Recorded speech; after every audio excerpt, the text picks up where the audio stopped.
Hey everybody, welcome back to microbeerreviews.com. Tonight we have a very fresh beer from the Wilmington Brewing Company out of Wilmington, North Carolina, a booming city on the East Coast with new breweries popping up constantly.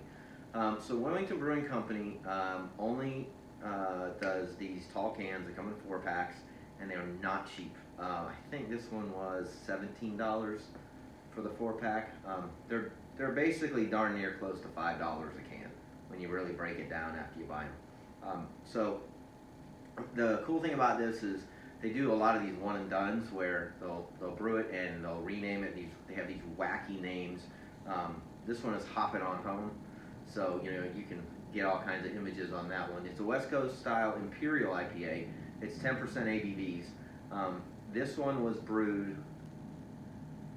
7 days ago.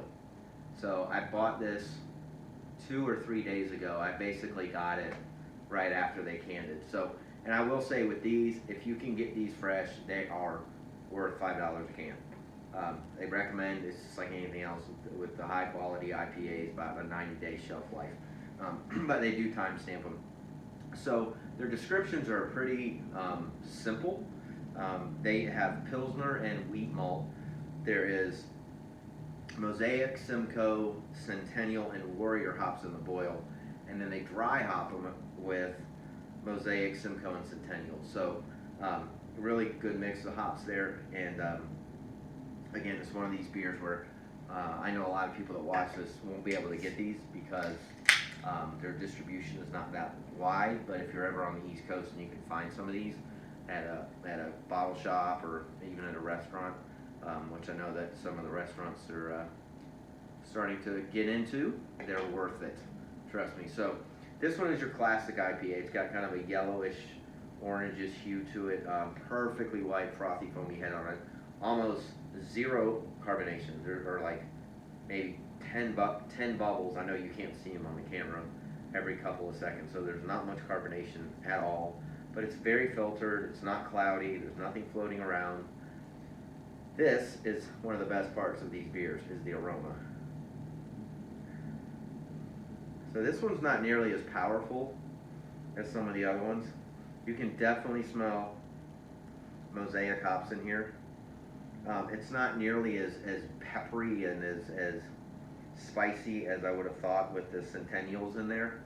But again, the Mosaic and the Simcoe are definitely the most present on this one. So it smells fresh. Some of their beers, it's almost overwhelming to the senses how potent and how fresh the hop aroma is. It's almost too much in some levels, which is a compliment because most people can't do that in the brewing process. But again, this one's, I would call it middle of the road as far as its intensity, but it smells fresh. It's got a little bit of grapefruit, a little bit of sweetness, sugary sweetness in there. It's got a little bit of, it almost smells like a lifesaver in some ways too. So anyway, they're always really unique and really good beers. So cheers, let's get into some Hop It On Home.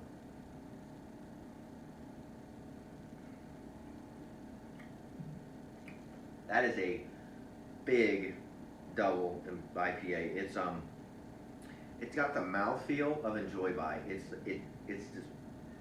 very strong. It's got a little bit of booziness to it. It's got this kind of almost a little bit of a burn to it, but it's not like anything that's overpowering at all. That's almost what you would expect at a 10%. It's got this nice kind of smooth, very consistent front to back of your palate hop flavor. You can definitely taste the peppery background of the Centennials, but it definitely has a florally,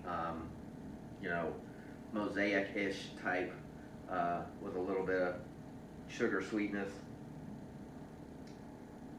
It's good. It's hard. This one's hard to describe because it's got this sweetness mixed in with just this really kind of just consistent hop flavor that, man, I'm telling you, I have no clue how breweries do this so well now. This is clearly a lot of trial and error, and you can tell that they perfected it. Again, it's a big beer. It tastes like a big beer. It's what you pay for. It's why you spend almost $20 for a 4-pack. I highly recommend you try these beers. Their price point is high. I mentioned that 3 times now, so feel free to comment on that. But at the same time, it's something where it's unique, and there are not beers. There are not a lot of beers anymore that are brewed this well and comes out with a consistent product like Wilmington Brewing Company does. They do a great job. So I rate my beers between 1 and 5. I would give this at least a 4. At least a 4. It's not for everybody. It's not for the IPA drinker that likes 6% or who likes IBUs of 60. Not your beer. If you like big beers, this thing will hop you forward, if you know what I'm saying. It is worth it. So try to leave comments on our YouTube channel. If you haven't already, subscribe. We upload all the time. We appreciate you watching. As always, we'll see you again real soon. Cheers.